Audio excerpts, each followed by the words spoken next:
परमेश्वर क्या चाहता है मेरे प्रियो, आज आप क्या कर रहे हैं। गलातियों अध्याय 5 उसका 26 मतलब 26 पद को हम पढ़ें। हालेलुया। देखिए मेरे प्रियो, हालेलुया, इस बात को हम पढ़ेंगे। गलातियों 5 का 16 और 17 लाइए। 16 और 17 हम गलातियों 5 का 16-17 पढ़ेंगे। देखिएगा, पर मैं कहता हूं आत्मा के अनुसार चलो तो तुम शरीर की लालसा किसी रीत से पूरी ना करोगे। आत्मा के अनुसार चलो मतलब आज आपकी अगुवाई कौन कर रहा है? परमेश्वर का आत्मा। आज आपको हीलिंग कौन दे रहा है? परमेश्वर का आत्मा। आज आपको बचा कौन रहा है? परमेश्वर का आत्मा। मैं बोल कैसे रहा हूं? परमेश्वर के आत्मा के द्वारा। लूका 12:12।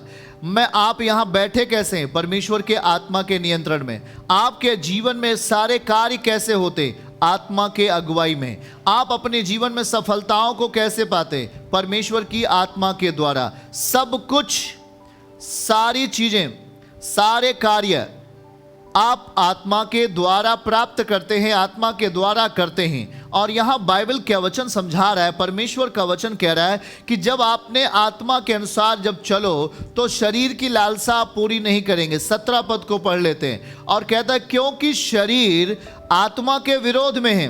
जरा आप बातों को समझिए, शरीर आत्मा के विरोध में है और आत्मा शरीर के विरोध में लालसा करता है, लालसा करता है, और ये एक दूसरे के विरोधी हैं। इसलिए जो तुम करना चाहते हो वो ना करने पाओ। इसका मतलब क्या है कि हमारे अंदर एक दिखने वाला शरीर है जो ना दिखने वाले शरीर का विरोधी है।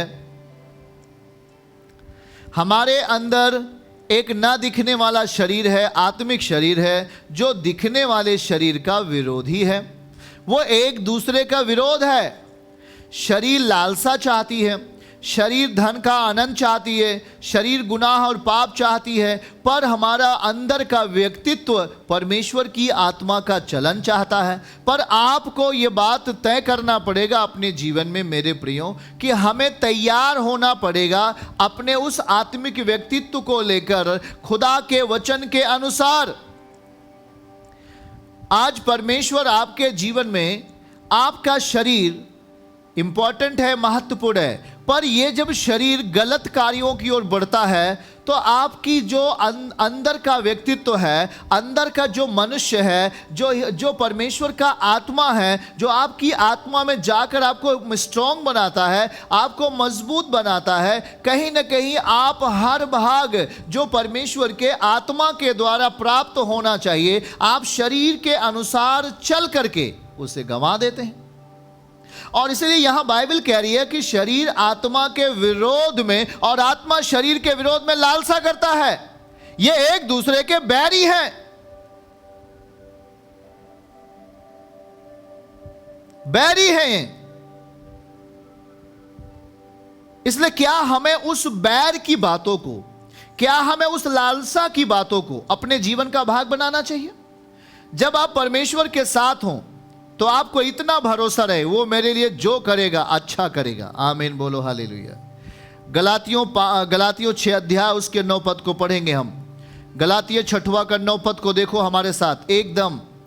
हम भले काम करने में हियाब ना छोड़ें, क्योंकि यदि हम ढीले ना हो, देखिएगा मेरे प्रियजनों, यदि हम ढीले ना हो तो ठीक समय पर कटनी काटेंगे। और यही प्रॉब्लम आती है हर एक मसीहत में। अक्सर इंसानों ने 2 साल समय व्यतीत किया प्रभु के साथ, 3 साल समय व्यतीत किया प्रभु के साथ, 4 साल समय व्यतीत किया प्रभु के साथ, और उन्हें लगा कि कुछ बातों में हम लेट हो रहे हैं, कुछ बातों में हम फेल हो रहे हैं, ऐसा उनको लगता है। शैतान अपनी बातों को लेके आता है आपके पास। पर ध्यान से सुनिए, यहां लिखा है हम भले काम करने में हियाब ना छोड़ें, क्योंकि यदि हम ढीले ना हो, और यही कमी आती है, हम अपने जीवन में ढिलाई करते हैं। जिस इच्छा से हम शुरुआत में खुदा के साथ परमेश्वर की उपस्थिति में कदम रखे थे, वो आज इच्छाएं आपके अंदर नहीं है। जिस इच्छा के साथ हम परमेश्वर के प्रभु के चरणों में आकर उसकी बंदगी करने के लिए हम पहली बार आए थे, वो इच्छाएं अब आपके अंदर कहां गई?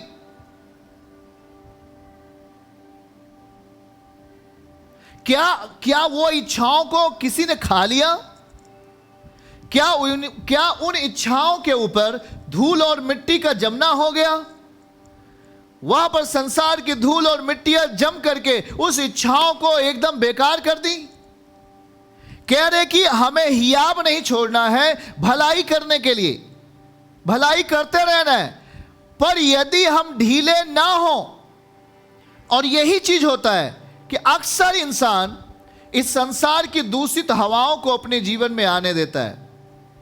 जब हम एक ओर से शरीर के अनुसार जीवन जीना शुरू करेंगे, तो दूसरी ओर से इस संसार की दूषित हवाएं उस आत्मा को, उस स्ट्रॉन्ग आत्मा को, वो खुदावन का जो एक वरदान था, खुदावन का जो दान था, परमेश्वर की जो उपलब्धियां आपके अंदर थीं, वो कहीं ना कहीं छिन जाती हैं यीशु मसीह के नाम में। वो चली जाती हैं, वो खत्म हो जाती हैं।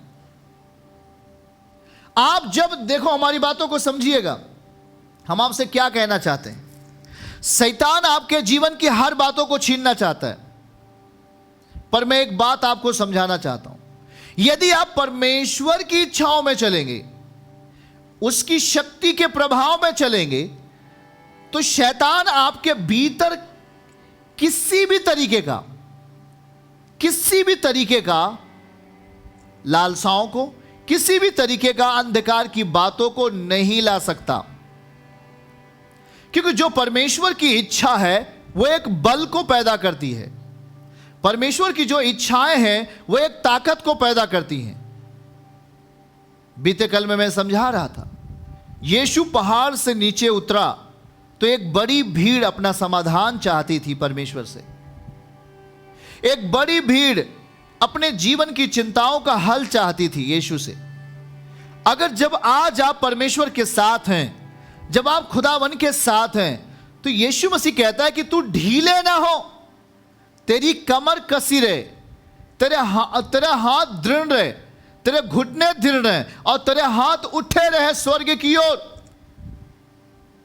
ताकि तू हर एक उन आने वाली समस्याओं का सामना परमेश्वर की आत्मा के द्वारा कर सके। और जो चीज परमेश्वर की आत्मा के द्वारा किसी चीज का सामना किया जाता है, वहां पर परमेश्वर का फेवर आपके लिए दिखाई देता है। आपके जीवन में एक समाधान आ जाता है, आपके परिवार के लिए एक रास्ता खुलता है, आपके जिंदगी के लिए एक आनंद का रास्ता खुलता है, आपके हर एक समस्याओं का इलाज परमेश्वर बड़ी आसानी से करता है। इसलिए हमारा ठहरना, आज प्रभु कहता है कि मैं अपना सर आपके साथ रखना चाहता हूं, मेरे लिए ठहरने की जगह नहीं है। मतलब परमेश्वर ठहराव चाहता है आपके जिंदगी में, परमेश्वर ठहराव चाहता है आपके परिवार में, और इसलिए वो कुछ बातों को वो आपको करने के लिए कहता है भाई यदि तू मुझ पर विश्वास करता है, यीशु कहता है अगर तू मुझ पर विश्वास करता है तो मेरी आज्ञाओं को तू मानेगा। और जब हम उसकी आज्ञाओं को मानते हैं तो परमेश्वर का ठहराव आपके घरानों में होने लगेगा, परमेश्वर की उपस्थिति आपके घरानों में होने लगेगी, परमेश्वर की उपस्थिति आपके हर कामों में दिखाई देने लगेगी, परमेश्वर की सामर्थ्य आपके हर कामों में प्रकट होने लगेगा। क्योंकि आपने परमेश्वर की इच्छा को अपनी जिंदगी के जैसे ही इच्छाओं को बना लिया, परमेश्वर की इच्छा को अपनी इच्छा जैसे आप बना लिया, परमेश्वर का सामर्थ्य आपके लिए प्रकट होने